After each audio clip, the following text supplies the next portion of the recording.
5월을 저는 어떻게 표현을 하냐면 방향성 모색을 해야 되는 그런 구간이다. 나스닥은 연중 신고가가 됐습니다. 이게 지금 우리가 어떤 투자 전략을 가지고 가고 어떤 섹터에서 거래를 해야 되는가 답이 여기에 있는 거거든요.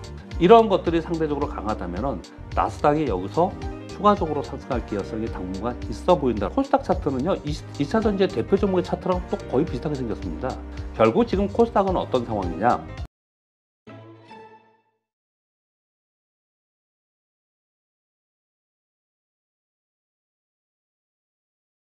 네, 오늘 모신 분은 교보증권 박병창 이사님입니다. 안녕하세요. 예, 안녕하십니까. 네.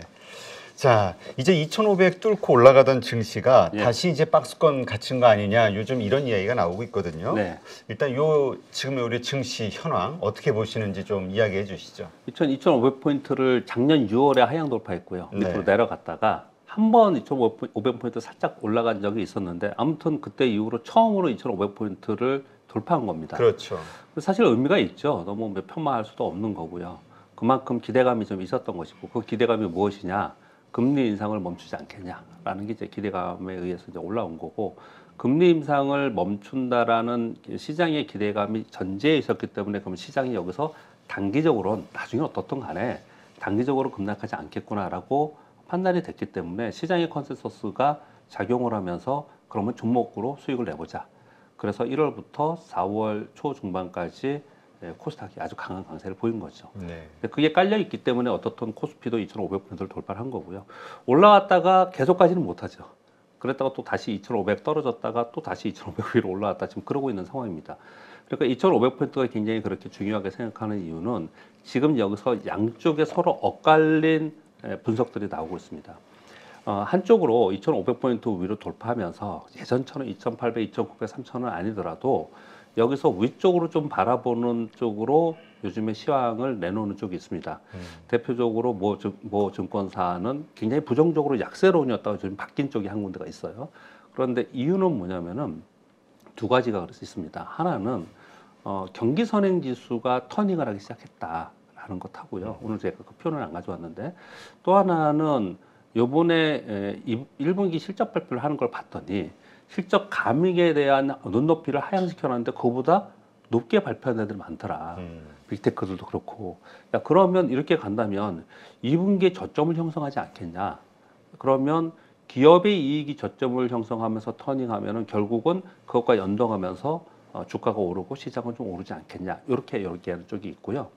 또 다른 쪽으로는 뭐 경기 침체 이런 것까지 얘기하지 않는다 하더라도 지금 현재 1분기 실적 나왔고 2분기 실적의 가이던스를 가지고 봤더니 2,500포인트를 넘어서면 우리 시장의 코스피 기준으로 멀티플이 13배가 넘는데 우리나라 역사적으로 13배가 넘는 시장으로 오래 있거나 그렇게 간 적이 많지 않더라는 거예요. 네. 그러면 이건 좀 고평가 영역으로 들어가니 주가가 좀 떨어져서 그런 부담이 해소되는 과정 속에서는 매수를 할 수 있지만 지금은 좀 들어가기가 부담스럽지 않냐 이렇게 얘기를 하거든요.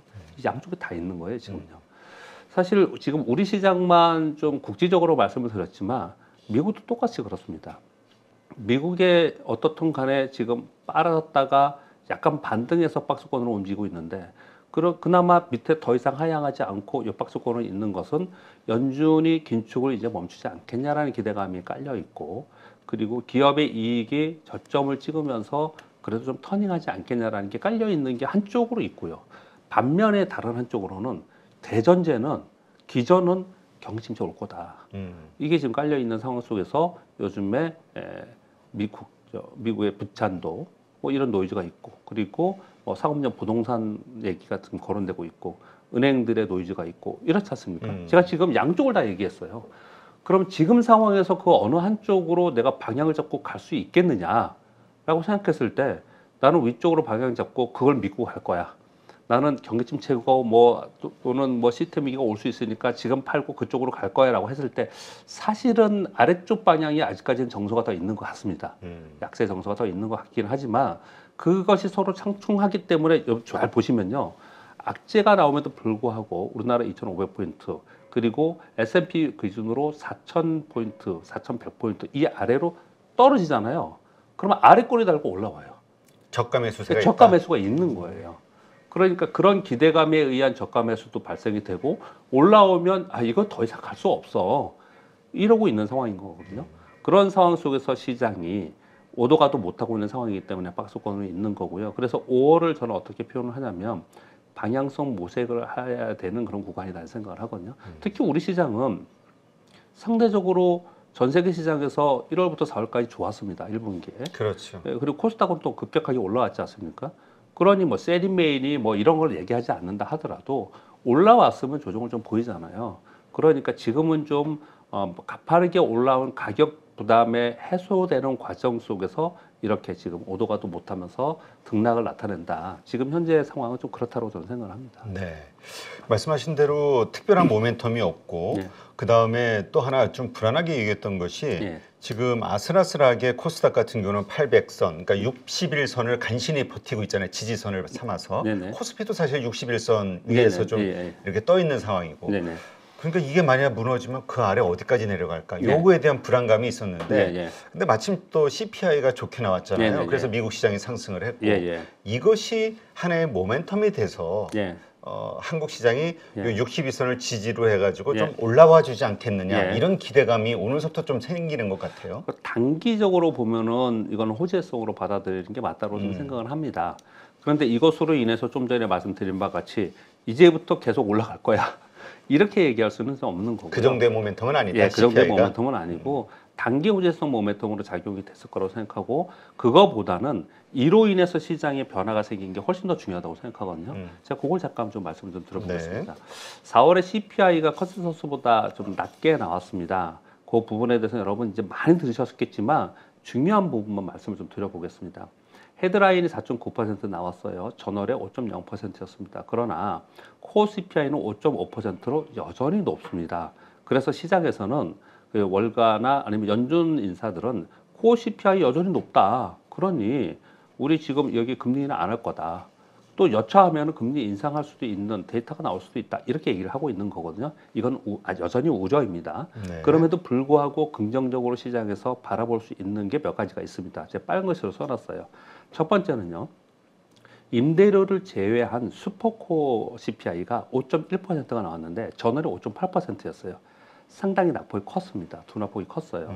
이 부분이 상당히 중요한 거고요. 그리고 두 번째는 요번에 걱정을 많이 했었습니다. 왜 걱정을 많이 했냐면 4월 달에 WTI 기준도 그렇고 유가가 많이 올랐었어요. 평균적으로 83, 84달러 있었어요.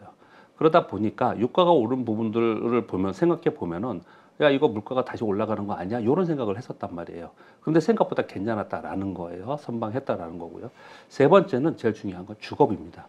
주거비가 8.2%가 전월이었는데 요번에 8.1%로 나왔거든요.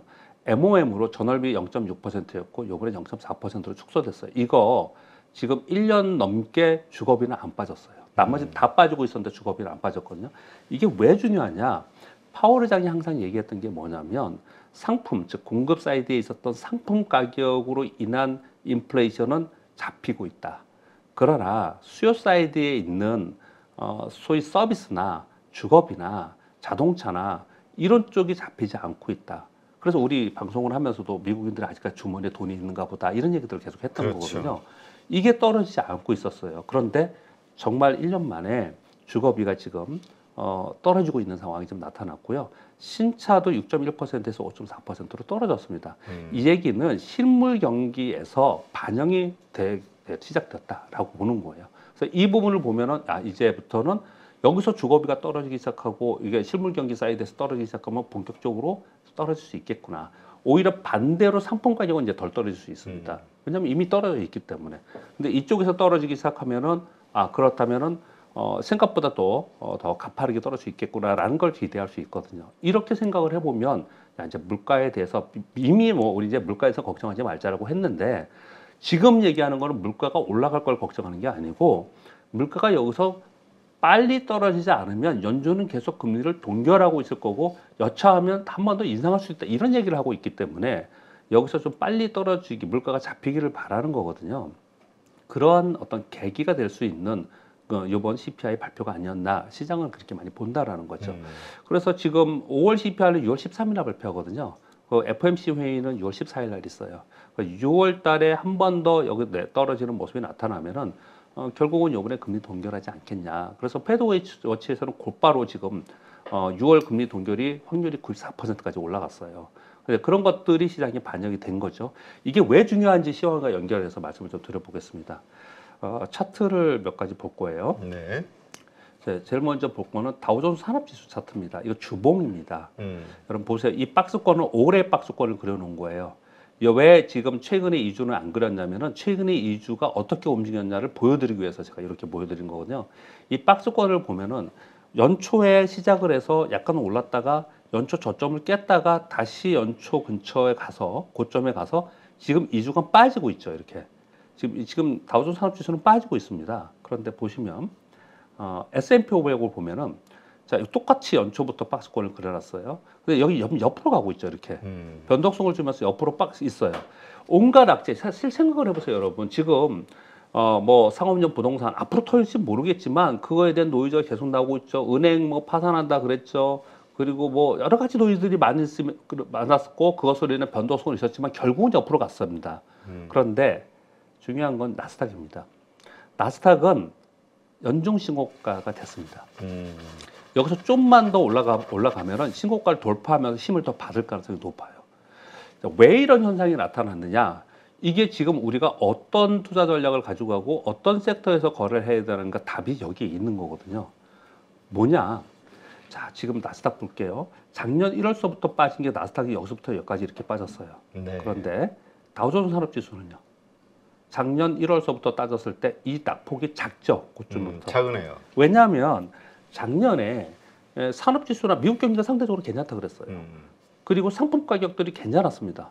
그래서 산업재들이 괜찮았어요. 원자재도 괜찮았고 오일 기업들이요. 그렇기 때문에 얘가 덜 빠져 있었거든요. 그런데 나스닥은 상대적으로 훨씬 많이 빠졌죠. 왜요? 금리 인상을 계속하면서 최대 피해였단 말이에요. 그런데 이제 금리를 동결한대. 그러면 당연히 나스닥에 있는 기업들은 상대적으로 수혜가 될 수 있는 것이거든요. 그런데 또 중요한 게 있습니다. 자, 우리가 지금 오늘 목요일이죠. 목요일 녹화를 하고 있는데 어제 미국 시장에서 다우는 마이너스 났는데 나스닥은 1% 이상 상승을 했거든요. 근데 뭐가 상승했냐 보면은 AI 관련주들이 상승을 했어요. 구글이 상승을 했고 거기에 아마존 상승을 좀 했고요. 그리고 엔비디아 이런 게 상승했는데 엔비디아는 지금 올해 거의 더블 가까이 갑니다. 그러니까요. 너무 강해요. 네, 거의 한 90% 상승을 했습니다. 여러분, 애플은 신고가 근처에 있습니다. 애플은 신고가 근처에 있어요. 왜 이런 현상이 나타나냐? 그럼 또 하나 말씀드릴게요. 마이크론 테크놀로지는 어떨까요?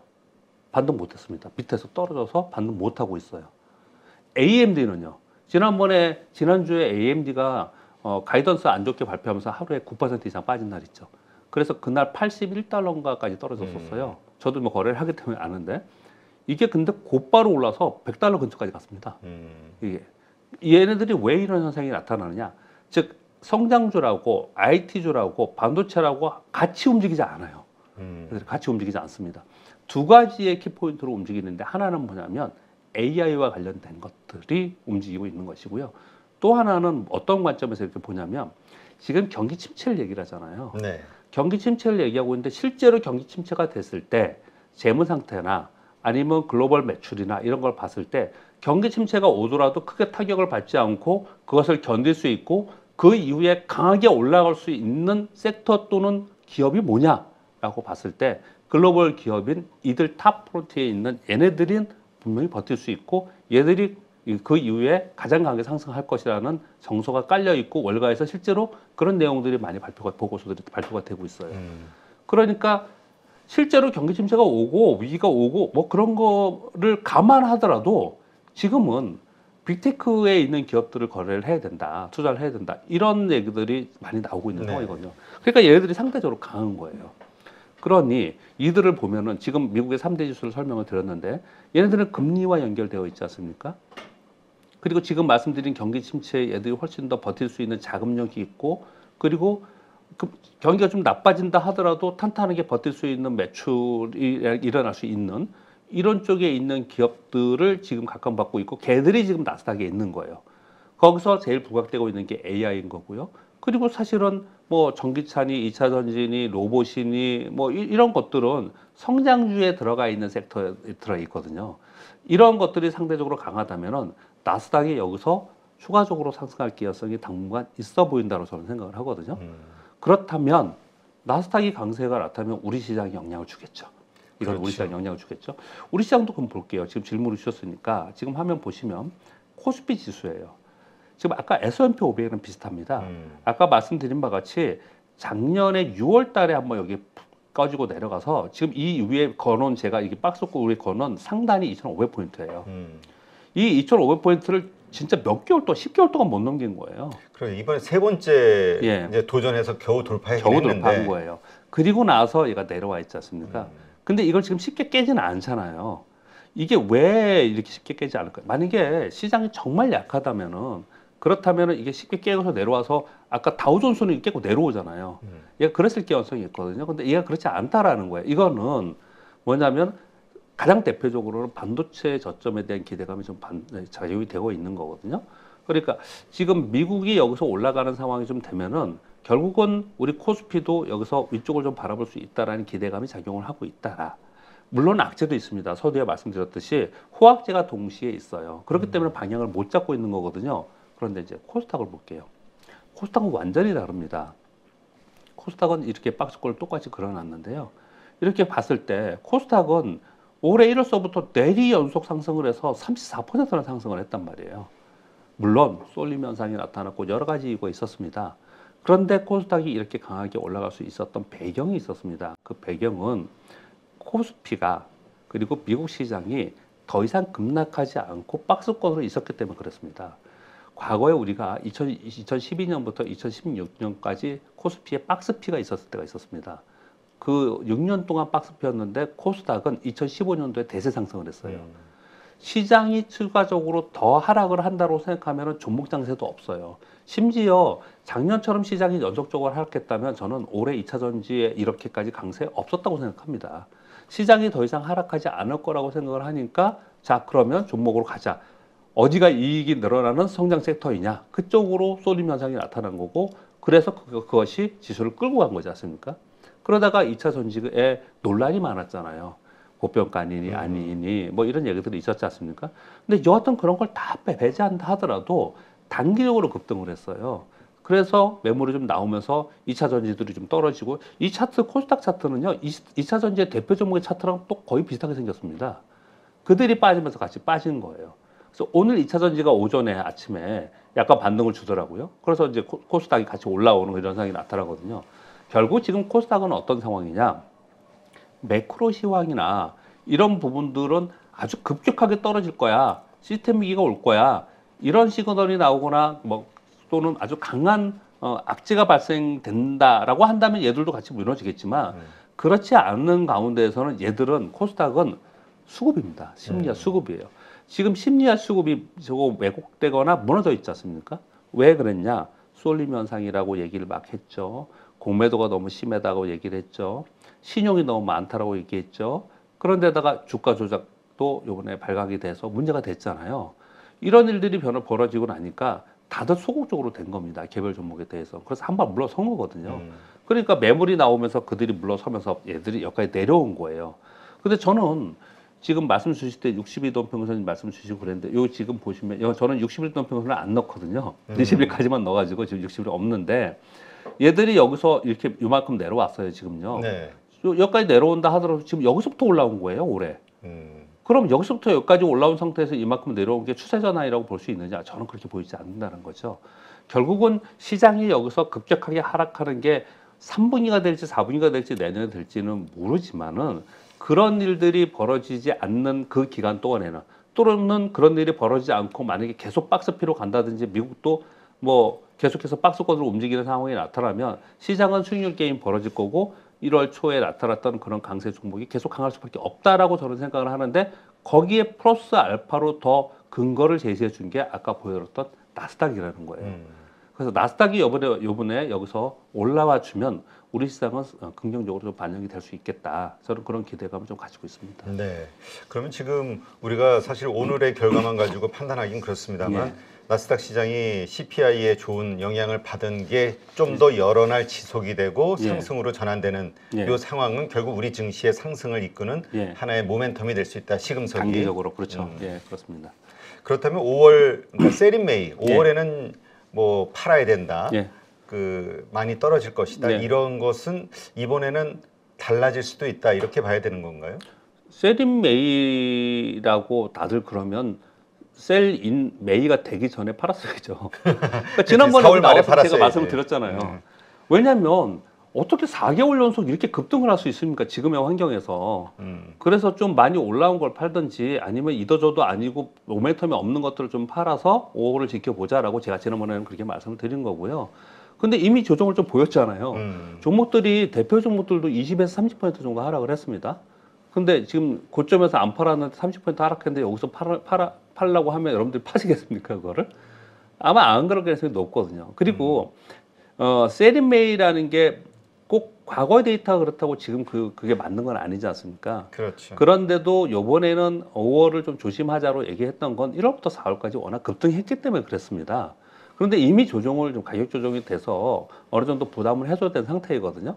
이 상태라면 이제 고민해야 돼요. 정말로 팔아야 되느냐, 아니면 좀 더 가져가야 되느냐 이런 고민을 해야 되는데 제가 그러면 세린메이를 믿는 분들한테 이 말씀을 드릴게요. 서머레일리는 믿습니까?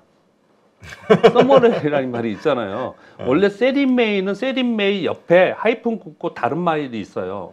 뭐요? 10월에 다시 살아나는 거예요. 왜냐하면 전 세계 시장이요. 연초와 연말에 좀 강한 성향이 있습니다. 이제 그 특정한 이유가 있는데 그것까지 설명을 지금 드리진 않겠지만 계절적 요인이 분명히 있거든요. 그래서 5월에 팔고 10월에 다시 와라 이런 얘기를 한 건데 우리나라는 사실은 썸머레일은 없어요. 우리나라는 여름장이 좀 안 좋더라고요. 대부분 보면 좀 안 좋고 우리나라는 제 경험상으로 볼 때는 추석 때 있잖아요. 추석 지나고 나서 좀 좋아지거나 아주 나빠지거나 하는 경우가 변곡점이 된 경우가 상당히 많이 있었어요. 9월 서문화편 동시 만기 때. 근데 여름에는 좀 지지부진한 적이 있었거든요. 근데 미국에는 왜 서머레일이라는 용어가 생겼을까요? 여름장이 뜨거운 장이 있었기 때문에 그런 거잖아요. 그럼 세린메이 한 사람은 서머레일에 넘어가는 거예요, 그냥요? 그렇지 않습니까? 그래서 제가 볼 때는 거기에 그냥 과거의 데이터라고 해서 딱 매이고 그런 용어에 매이기보다는 주가의 위치가 중요하다고 생각합니다. 주가가 1월부터 4월까지 많이 올라왔기 때문에 조심하자라는 부분이 있고요, 분명히. 근데 지금 4월 말 중하순부터 5월까지 지금 5월 둘째 주잖아요. 지금 떨어지기 시작을 해서 다시 조정권에 들어와서 가격 부담이 좀 없어지는 종목들도 많이 생기지 않습니까? 네. 그런 종목이 여기서 추가적으로 더 하락하거나 경기 침체가 될 거야 또는 시스템 위기가 올 거야라고 하면서 지금 여기서 팔아야 되는가에 대해서는 아직 저는 그렇게 생각하지는 않고 있습니다. 이유는 아까 말씀드린 바와 같이 나스닥에 대한 기대감이 있는 거고요. 그리고 2분기 실적이 실적 저점을 해서 턴인할 수 있을 거라는 기대감이 시장에 존재해 있는 거고요. 그리고 만일 경기 침체의 막바지에 다다라서 지금 경기 침체에 이제 뭐 등잔 이제 막 뭐랄까요? 이제 곧 온다 이렇게 얘기하는 사람들이 있어요. 제가 잠깐 한번 읽어드릴까요? 제가 어디다가 써놨는데 어제 CNBC-발 뉴스가 하나 있었습니다. 월가의 유명 헤지펀드 매니저라고 하는데 저는 사실 잘 모르는 분인데 스탠리 드러켄 밀러라는 분. 이분이 유명 헤지펀드 매니저라고 제가 표현했지만 이 사람이 구루라고 표현되어 있대요. 미국 월가에서는. 예. 이분이 이렇게 표현했습니다. 10년간 이어진 파격적인 양적 완화와 제로 금리로 인해서 자산 시장에 거품이 생겼다. 그래서 연준의 급격한 금리 인상으로 거품이 터지기 직전이다. 그래서 2008년 침체보다는 약하겠지만 연착륙 어려울 거다. 결국은 거품이 터질 거다. 이런 얘기들도 지금 하고 있는 상황이에요. 그러면 이걸 생각하면서 지금 여기서 5월에 지금 조정을 한 30% 보였는데 이미 팔지 못하고 갖고 있는 종목을 이 얘기는 뭐 매번 반복되는 얘기지만 여기서 팔아야 되느냐의 측면에서 보면은 제가 이렇게 표현 드려볼게요. 경기 침체 시그널이 상당히 많이 나오고 있습니다. 실제로 보면은 PMI 지표 굉장히 안 좋지 않습니까? 그리고 지금 중국은 경기 침체 이제 거의 들어가는 상황이야. 중국입니다. 죄송합니다. 독일은 경기 침체 들어가는 상황이에요. 산업 지표가 워낙 안 좋습니다. 경기 지표는 굉장히 안 좋아요. 그러면 경기가 안 좋다는 걸 우리가 보고 있잖아요. 근데 시장 급락 안 하잖아요. 그렇죠. 왜 그러냐면은 경기라는 거는 사이클이 어느 날 갑자기 팍 빠졌다가 팍 올랐다 이런 게 아니잖아요. 팬데믹 때는 특이한 경우이고 이거는 계속 경기가 안 좋다가 오를 때 또 계속 좋아지다 이러는 거지 않습니까? 사이클이. 그러니까 경기가 나빠질 거라는 것은 시장에서 한 방에 반영되는 게 아니고 서서히 반영되는 거거든요. 그러니까 경기 침체 때문에 시장이 폭락할 거야. 이거를 지금 걱정은 너무 빠르다. 저는 그렇게 좀 생각이 드는 거고요. 다만 시스템 위기가 발생되면 이건 곧바로 반영이 되지 않습니까? 그런데 경기 침체의 끝무렵에 나타난 시스템 위기가 발생이 될 거냐? 그거는 아무도 모르잖아요. 그렇죠. 그건 뭐 내일 될지 내년에 될지. 근데 많은 사람들이 올 하반기나 아니면 내년에 뭐 그런 일이 벌어지지 않겠냐 이런 얘기를 하는 거잖아요. 근데 지금 5월이지 않습니까? 그렇죠. 그러면은 이번 분기 단위로 시황을 끊고 또 2분기 지나면 3분기에 시황을 끊고 이렇게 끊어서 보면 우리가 주식을 몇 년씩 들고 가는 사람 별로 없잖아요. 그리고 지금은 장기 투자할 수 있는 그런 상황은 분명히 또 아니거든요. 그렇게 바라본다면 지금 5월, 6월, 7월에서 시장이 막 급락할 거야. 그래서 나는 여기서 팔고 기다렸다가 나중에 볼 거야. 그렇게 하기에는 이미 가격 조정도 있었고 조금 빠른 감이 있다라고 저는 생각을 하고 있습니다. 네, 알겠습니다.